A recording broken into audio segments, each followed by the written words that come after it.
शीर्षक: चुड़ैल का गुफा। एक छोटे से गांव में एक पुराना हवेली था जिसे सभी लोग डर के साथ देखते थे। हवेली के पास एक घने जंगल था जो कि अजीब और भयानक किस्सों से भरा हुआ था।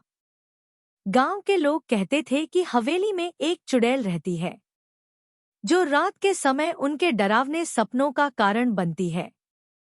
इस डरावनी कहानी का किरदार है तेजस्वी, एक खुशमिजाज लड़का जो कि खोजने का शौक रखता था। एक दिन उसने अपने दोस्तों के साथ मिलकर निर्णय लिया कि वे हवेली की खोज करेंगे।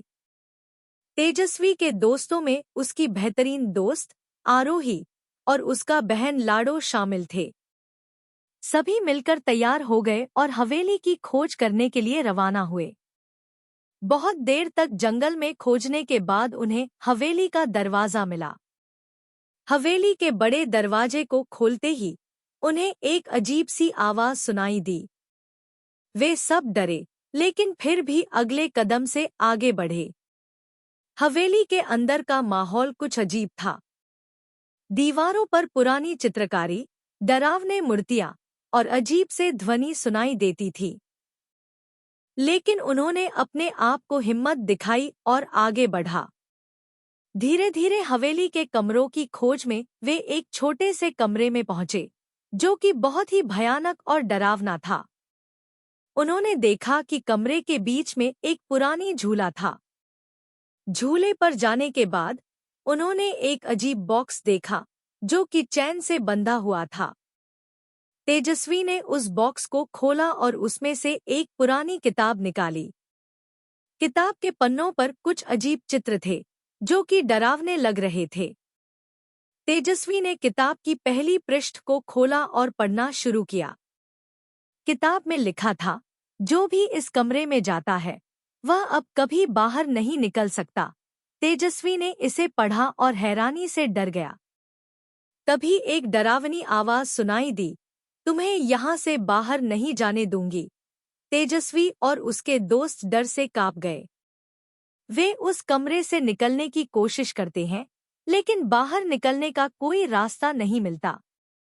उन्होंने समझा कि वे एक चुड़ैल के गुलाम हो गए हैं। तेजस्वी और उसके दोस्तों ने एक और चिट्ठी निकाली जिसमें लिखा था, हमें चुड़ैल का गुफा से बाहर निकलने के लिए जादू सीखना होगा।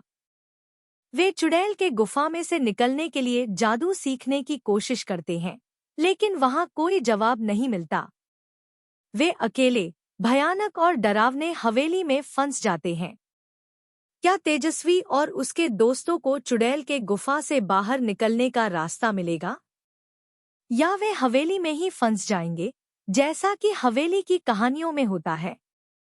जब तेजस्वी और उसके दोस्त आरोही और लाडो ने चुड़ैल के गुफा में से निकलने की कोशिश की, तो उन्हें एक पुरानी पुस्तक मिली जिसमें विभिन्न प्रकार के जादू के विवरण थे।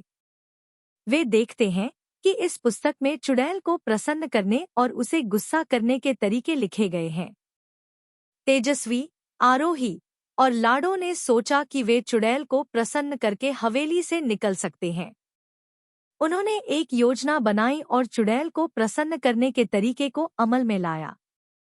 हवेली के गुफा में तेजस्वी, आरोही और लाडो ने चुड़ैल को प्रसन्न करने का प्रयास किया। वे गाने गाते और नृत्य करते हुए चुड़ैल के सामने आए। धीरे धीरे चुड़ैल की रूख काली हटने लगी और उसकी आंखों में प्रकाश आने लगा। वे अपने योजना के अनुसार चुड़ैल की प्रसन्नता जीतने के लिए विभिन्न क्रियाएं करते हैं। उन्होंने भयानक ध्वनियों की जगह खुशियों और सुख की ध्वनियों को बजाया, पुराने चित्रों की जगह फूलों और शुभ चिन्हों को सजाया और खुद को चुड़ैल के साथ मित्र बनाने की कोशिश की। धीरे धीरे चुड़ैल का वातावरण प्रसन्नता से भरने लगा। उसने तेजस्वी, आरोही और लाडो की मदद की और उन्हें हवेली से बाहर निकलने की अनुमति दी। तेजस्वी और उसके दोस्त खुशी से हवेली से बाहर निकलते हैं, लेकिन उन्होंने एक बार भी पीछे मुड़कर नहीं देखा। और इस तरह तेजस्वी, आरोही और लाडो ने चुड़ैल के गुफा से बाहर निकलकर गांव में अपने घरों की ओर रवाना हुए, जहां उन्हें अपने डरावने और रोमांचक किस्सों को लेकर अनगिनत यादें रह गईं। ऐसे रोज कहानी सुनने के लिए हमारे YouTube channel deep dive diaries को सब्सक्राइब करें और आपको ये वीडियो पसंद आए तो लाइक करें और कमेंट जरूर करें। धन्यवाद।